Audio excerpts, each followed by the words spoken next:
एक दूजे के वास्ते।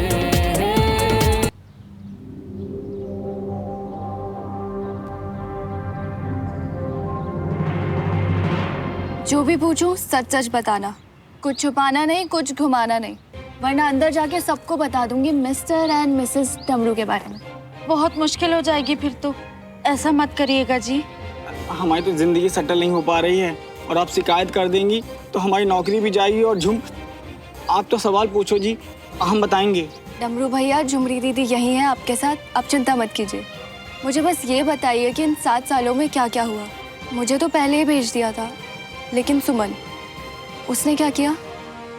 सुमन दीदी, उनके बारे में तो सोचकर ही रोना आता है। छोटी ही तो थी कि अचानक उनकी पूरी जिंदगी बदल गई। बहुत तकलीफ देखी उन्होंने और उसी तकलीफ ने उन्हें मजबूत किया। और फिर अचानक फिर क्या? फिर सरवण भैया वापस आ गए और फिर हमारी मजबूत दीदी बदल गई। वो क्यों? क्योंकि जिस दिन से सरवण भैया इस घर में आए हैं, उस दिन से दीदी के मन में क्या चल रहा है कुछ पता ही नहीं चलता है। कभी गुस्सा करती हैं, कभी उदास हो जाती हैं। हमारा तो मन करता है जाके भैया को बोल दें, आप चले जाओ यहाँ से। अरे मन आपकी दीदी का इधर उधर हो रहा है तो आप हमारे भैया को कैसे कुछ कह सकते हैं डमरू जी? आपकी तो यही समस्या है झुमरी जी की पूरी बात सुनती ही नहीं है। हम तो अच्छा, आप कहिए, हम सुन रहे हैं जी। हम तो सुमन दीदी के दिल का हाल बता रहे थे कि वो सिर्फ गुस्सा नहीं करती हैं, जब कभी खुश होती हैं तो हम भी खुश हो जाते हैं। और सुमन अचानक से खुश क्यों? सरवण भैया से थोड़ा बात करके, लड़के या किसी और वजह से खुश होती है तो अच्छा है ना। फिर तो सरवण भैया बेशक यहीं रह जाएं, खत्म करिए इस मनहूस की दुश्मनी को। फिर तो रोज आलू के पराठे बना के खिलाएंगे। हम भी यही चाहते हैं जी।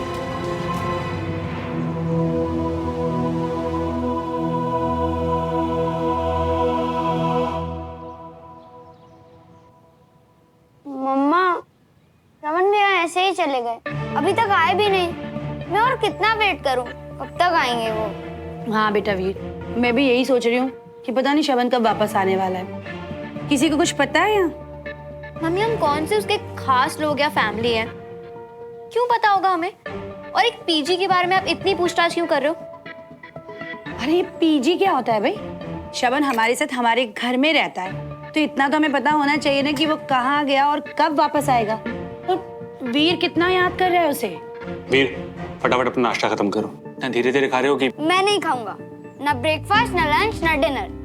कुछ नहीं करूंगा जब तक श्रवण भैया वापस नहीं आते। देखो, जिद मत करो, अगर ऐसे करोगे तो पापा को गुस्सा आ जाएगा। बेटा सुमन, तू तो श्रवण की डॉक्टर है, तुझसे साइन करवाए बिना वो कहीं जाता नहीं है, तो तुझे तो पता होगा ना कि वो कहाँ गया और कब तक आने। कौन कब आता है जाता है इसका मुझे कैसे पता चलेगा? मैं उसकी डॉक्टर हूँ, इसका मतलब ये नहीं कि उसके आने जाने का हिसाब रखती हूँ। और अगर उसे लोगों की परवाह ही नहीं है तो आई एम सॉरी वीर, पर कोई क्या कर सकता है? और हम क्यों करें अपना टाइम वेस्ट? सुमन का मूड ठीक करना पड़ेगा। वीर, मुझे भी ना आज ब्रेकफास्ट में कुछ ज्यादा मजा नहीं आ रहा, काफी बोरिंग बना है ना। व्हाट से, कहीं बाहर चल के कुछ नया खाएं? Something different? बंटी हलवाई क्या, कचौरी और जलेबी? चले? चल सुमन। नहीं, तुम लोग जाओ, मेरा बिल्कुल मन नहीं है खाने का। इनफैक्ट मुझे भूख ही नहीं है। Excuse me. अचानक सुमन को क्या हो गया?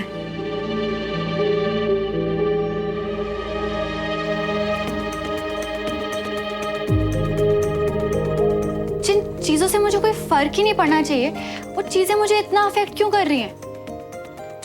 एक मैं हूं यहाँ जिसने अपना और घर पे सबका दिमाग खराब कर रखा है, और एक वो श्रवण। फर्क पड़ना तो छोड़ो, तो मेरा फोन तक नहीं उठा रहा। जाए भाड़ में मेरी बला से।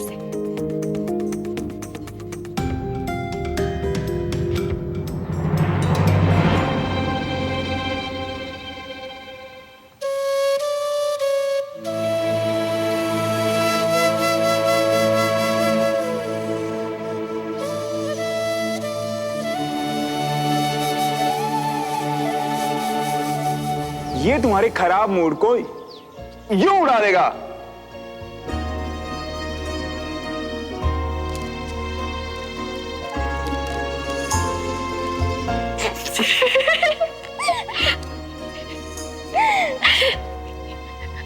लट्टू जैसे गाल पे मिर्च जैसी नाक वाली अपनी फोटो देख के तुम खुश हो जाओगी, मुझे पता था।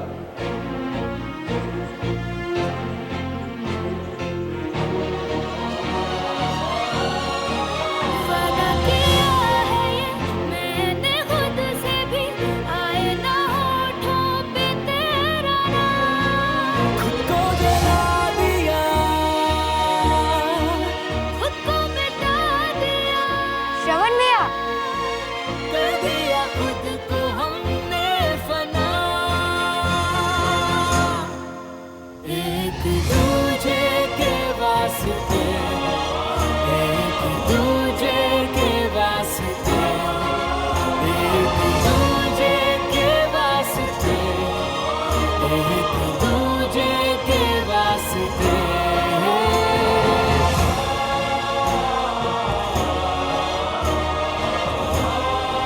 कैसा है चंद? अरे शमन, बेटा बहुत लंबी उम्र है तुम्हारी। अभी मैं सुमन से पूछ ही रही थी कि तुम ऐसे बिना बताए कहाँ चले गए। वो बेचारा अभी अभी तो बाहर से आया है, उसको थोड़ा रेस्ट तो करने दो। श्रवण, तुम्हारे बिना इसने इतने नखरे किए ना ब्रेकफास्ट करने में, प्लीज इसके साथ ब्रेकफास्ट कर लेना और तुम भी ब्रेकफास्ट कर लेना। हाँ, अच्छा मैं चलता हूं। चलो श्रवण भैया।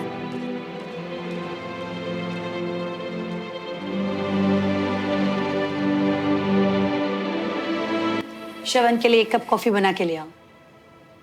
श्रवण, मेरा तुम्हें फिर से मैनर्स पे लेक्चर देना खुद का टाइम वेस्ट करना है ना? बिल्कुल भी तमीज नहीं है तुम्हें। जब कोई फोन कर रहा है तो शायद कुछ अर्जेंट हो, तुम ऐसे बिना बताए चले गए। पता है यहाँ सब कितना परेशान हो गए थे, खास करके वीर, वो तो खाना भी नहीं खा रहा था। क्यों चंद, तूने मेरे बिना खाना नहीं खाया? चल कोई बात नहीं, अब मैं आ गया हूं ना तो हम साथ में खाना खाएंगे। बाय द वे, तुम क्यों मुझे याद, मेरा मतलब फोन कर रही थी? क्योंकि तुम्हारी फाइल पढ़ने के बाद मुझे समझ में नहीं आ रहा था कि हेल्थ सर्टिफिकेट में मेरे सिग्नेचर्स के बिना तुम मिशन पे कैसे गए। हाँ, ये तो प्रोटोकॉल्स के प्रोटोकॉल इसमें आता ही नहीं, क्योंकि मिशन पर गया ही नहीं था। और जिस मिशन की फाइल तुमने मेरे रूम में चुपचाप पढ़ी थी, मैं सिर्फ उसकी जानकारी देने वहां गया था। और जब तक मेरे हाथ की चोट पूरी तरह ठीक नहीं हो जाती, मैं मिशन पर जा भी नहीं सकता।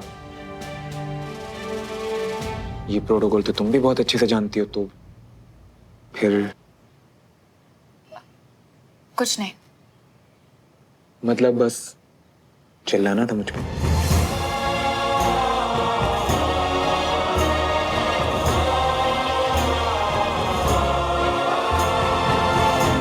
चलो भाई, अब सब ठीक है तो नाश्ता करो सब मिलके। चाची, कंचा ने बहुत अच्छा आइडिया दिया था, हम नाश्ता करने के लिए बाहर जाएंगे। आइडिया तो पहले भी अच्छा ही था बहन, पर तेरा मूड नहीं था तब जाने का। हाँ तो अब बोल रही हो ना, चल चलते हैं। चल। तो चलेगा भी? नहीं, मैं तो श्रवण भैया के साथ बैठकर नहीं खाऊं। आप लोग जाओ।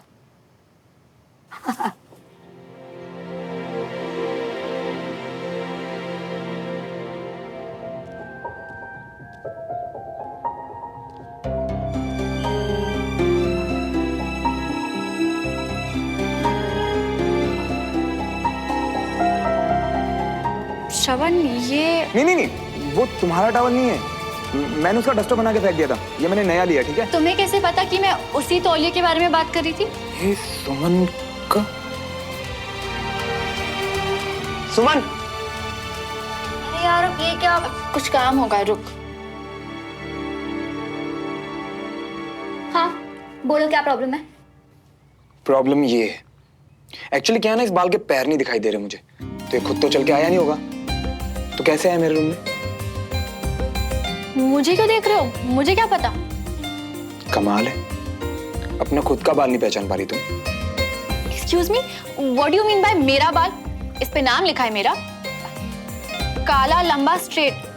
किसी का भी हो सकता है, घोड़ों के भी होते हैं। बिल्कुल होते हैं, पर क्या ना कि कल घोड़ा मेरे रूम में नहीं आया, तुम आई थी फाइल्स के लिए।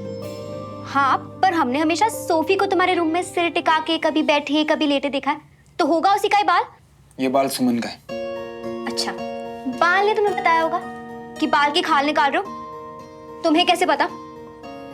बस पता है दिल की धड़कन में रहेगा तेरी ही यादों का सिलसिला हर एक लम्हा बयां करे। तुम क्यों झूठ बोल रही हो? मान लो ना तुम्हारा बाल है। ओ हेलो मिस्टर पीजी ट्रबलसम, ऐसे बात नहीं कर सकते तुम। और तू क्या चुपचाप खड़ी है, कुछ बोलना ऐसे। छोड़ना यार, हमें क्या, इट्स ओके। एक सेकेंड, क्या ओके? अब मेरे रूम में ऐसे लड़कियों के बाल मिलेंगे तो मैं तो बोलूंगा ना। देख देख इसकी हिम्मत। अगर तुझसे कुछ नहीं बोला जा रहा ना तो मैं। कंचा, इट्स ओके, छोड़ना, अभी आया है।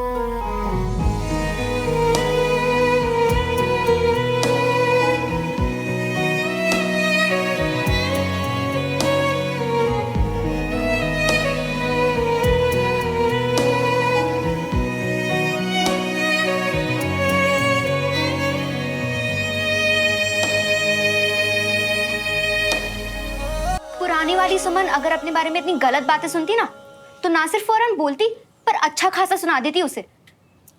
पर शायद पुरानी सुमन ही चेंज हो गई है। नहीं कंचा, चेंज थोड़ी हुई हो। अब उसे ऐसी कुछ भी सुना देती तो उसका मूड खराब हो जाता ना। और अभी अभी तो आया है वो, तो मूड खराब हो या ठीक, मुझे तो उससे कोई फर्क नहीं पड़ता। अचानक से तुझे इतनी चिंता? उसके मूड की कोई चिंता नहीं है मुझे। तो फिर वो तो, मैं भी एक आर्मी ऑफिसर हूँ कंचा, तो समझती हूँ कि शायद कोई इंपॉर्टेंट काम करके आया हो। अब सब कुछ भूल के मैं उसे सुनाना शुरू कर दूँ? हम ऐसे थोड़ी ना कर सकते हैं कंचा। अब छोड़ ना, ये सब आप क्या बातें लगा के बैठे हैं। चल अंदर से चाबी ले आएगी प्लीज।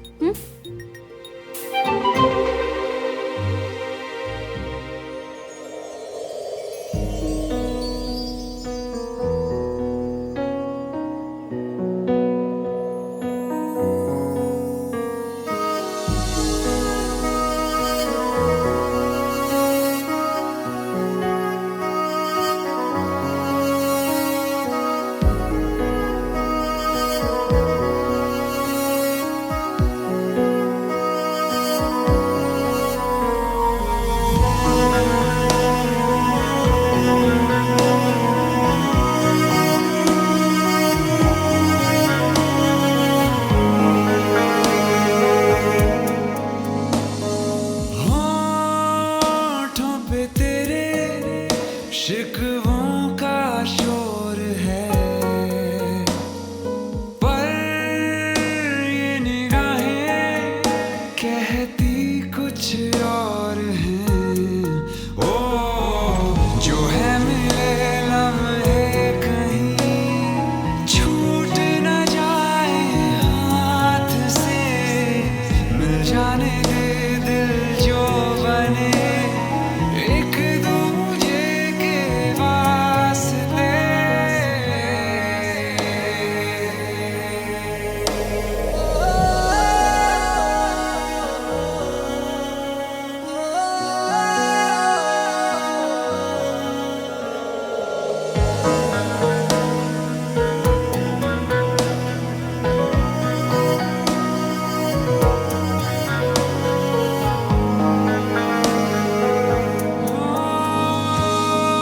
क्यों है दबी सी ख्वाहिश दिल में तेरे बेवजह, हो जाके जरा उसे बोल दे चाहता जिसे तू रहा हो। कहीं तेरी खामोशियां जीत न जाए प्यार से, मिल जाने दे दिल जो बने एक दूजे के वास्ते।